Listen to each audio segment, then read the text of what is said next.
Assalamu alaikum students. This lecture is recorded by Sarhad Education System for class 8. This is our second lecture. Open your books, page number 8. So students, first lecture में हमने discuss किया था structure of neuron and types of neuron. Different types हमने discuss की थी about sensory neuron, motor neuron and associative neuron. आज के lecture में हमने नर्वस सिस्टम की वर्किंग के बारे में पढ़ना है, किस तरह से वर्किंग सिस्टम जो है वो हमारी बॉडी में काम करता है. तो न्यूरॉन जो है या नर्वस सिस्टम जो है डिफरेंट बहुत सारी मिलियंस के हिसाब से नर्व्स से मिलकर बना है. और इनका क्या काम है, ये पूरा जो नर्वस सिस्टम है आपकी आउटर इन्वायरमेंट में जितनी भी चेंजेस हो रही हैं तो वो उनको डिटेक्ट करने में हेल्प करता है.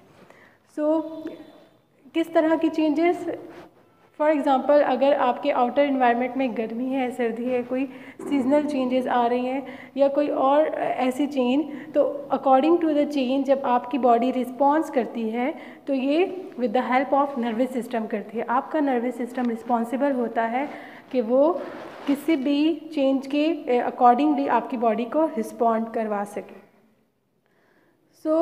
जो रिस्पॉन्सेस प्रोड्यूस होते हैं वो थ्रू नर्वस सिस्टम होते हैं, और जो भी चेंजेस आती हैं फॉर एग्ज़ाम्पल जो जिनको हम स्टिमुलस कहते हैं, इन्वायरमेंट के इंटरनली या एक्सटर्नली कोई भी चेंज हो, जैसे हीट, कोल्ड या कोई भी साउंड प्रोड्यूस हो रही हो, तो आपकी बॉडी उसको डिटेक्ट करती है और अकॉर्डिंग टू द चेंज वो रिस्पॉन्स करती है.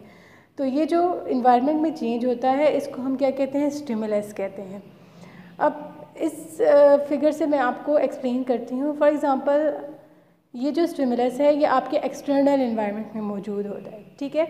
जैसे ही आपकी बॉडी इन कंटैक्ट होती है विद द इन्वायरमेंट, तो आपकी बॉडी के अंदर जो स्पेशल टाइप के रिसेप्टर्स होते हैं वो स्टिमुलस को कैच करते हैं, इसको रिसीव करते हैं.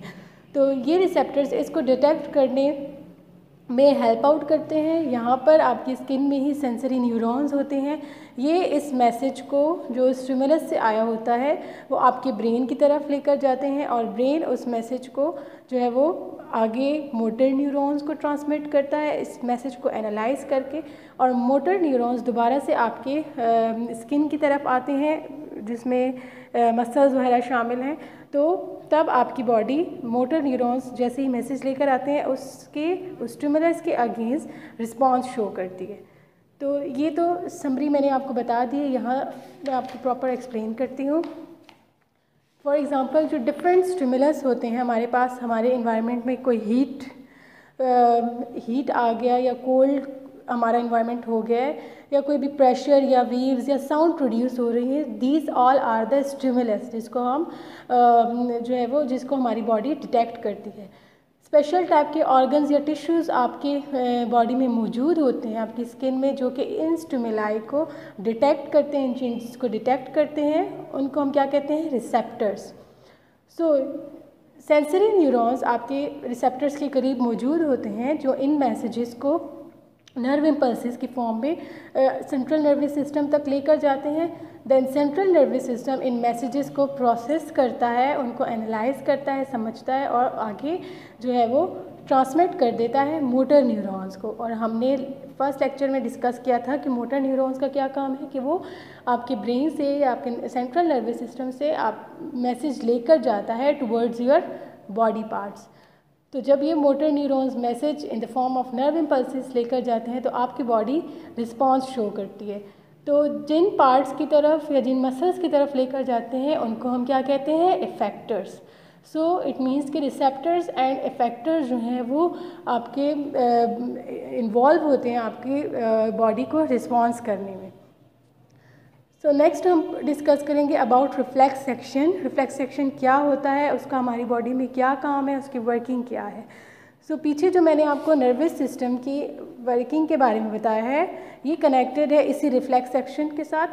रिफ्लेक्स सेक्शन आपकी बॉडी के अंदर कोई भी ऐसा एक्शन या कोई भी ऐसा आपकी बॉडी रिस्पॉन्स शो करे जो आपके कंट्रोल में ना हो, आपके विल में ना हो, अनकॉन्शियसली आप उसको परफॉर्म कर रहे हो, इस पूरे प्रोसेस को हम क्या कहते हैं, रिफ्लेक्स सेक्शन. और ये बहुत सडन प्रोसेस होता है, इसमें विद इन सेकेंड जो है वो आपकी बॉडी एक्शन ले लेती है इस पर. तो इस तरह के जो प्रोसेस है उसको हम रिफ्लेक्स एक्शन कहते हैं, और जो आर्क इसमें इन्वॉल्व है उसको हम क्या कहते हैं, रिफ्लेक्स आर्क, या जो पाथवे इस रिफ्लेक्स एक्शन को परफॉर्म करने के लिए जो पाथवे यूज़ होता है उसको रिफ्लेक्स आर्क कहा जाता है। सबसे पहले क्या होता है, डायग्राम से मैं आपको एक्सप्लेन करती हूँ। फॉर एग्ज़ाम्पल अगर आपने किसी गर्म चीज़ को आपके हाथ ने टच कर लिया है, तो ये स्टिमुलस जो है, जो एक्सटर्नल इन्वायरमेंट से आपको आया है, हॉट स्टिमुलस, वो आपकी स्किन पर मौजूद रिसेप्टर्स उसको कैच करेंगे। रिसेप्टर्स क्या करेंगे, आगे सेंसरी न्यूरॉन्स यहाँ पर मौजूद होंगे, और सेंसरी न्यूरॉन्स इस मैसेज को एनालाइज करके in the form of nerve impulses आपके स्पाइनल कॉर्ड या सेंट्रल नर्वस सिस्टम की तरफ लेकर जाएंगे। सेंट्रल नर्वस सिस्टम में जो है वो इंटर न्यूरॉन मौजूद होते हैं। लास्ट टाइम हमने डिस्कस किया था तीनों न्यूरॉन्स को, sensory, inter and motor neuron. Inter neuron जो सेंसरी और मोटर न्यूरॉन को कनेक्ट करवाने में हेल्प करते हैं। इंटर न्यूरॉन जो है वो उस मैसेज को एनालाइज करके आगे मोटर न्यूरॉन को ट्रांसफ़र करते हैं बग़ैर वक्त ज़ाया किए, और मोटर न्यूरॉन फ़ौरन से आपके इफेक्टर्स की तरफ आते हैं और आपके इफेक्टर्स या मसल्स जो हैं वो रिस्पॉन्स शो करते हैं। फॉर एग्ज़ाम्पल अगर आपका बेदहानी में ही अगर किसी गर्म चीज़ के साथ हाथ लग गया तो आप फ़ौरन से बग़ैर देखे ही अपना हाथ हटा देते हैं। तो ये सेकंड से भी कम वक्फे में ये पूरा प्रोसेस होता है। जो आप एक्शन लेते हैं, जो आप अपना हाथ पुल करते हैं, तो ये आपका जो है वो रिस्पॉन्स होता है टुवर्ड्स द स्टिमुलस, और ये थ्रू इफेक्टर्स होता है। तो स्टूडेंट्स, ये जो था हमारे पास रिफ्लेक्स एक्शन था, जो कि आपके विल में या आपके कंट्रोल में नहीं होता।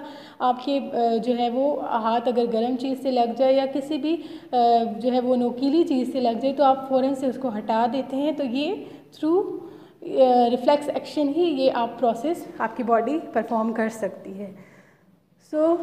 नेक्स्ट हमारे पास जो एक्शंस की टाइप्स हैं वो दो होती हैं, वॉलेंट्री एक्शंस और इनवॉलेंट्री एक्शंस।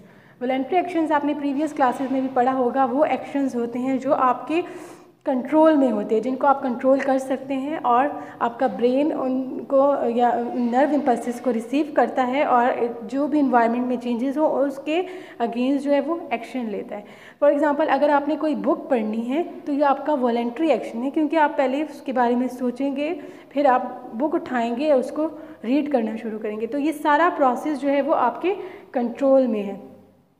इसी तरह इनवॉलेंट्री एक्शंस या ऑटोनॉमिक एक्शंस वो एक्शंस होते हैं जो आपके कॉन्शियस में या आपके कंट्रोल में नहीं होते, आप अनकॉन्शियसली आपकी बॉडी उसको परफॉर्म कर रही होती है।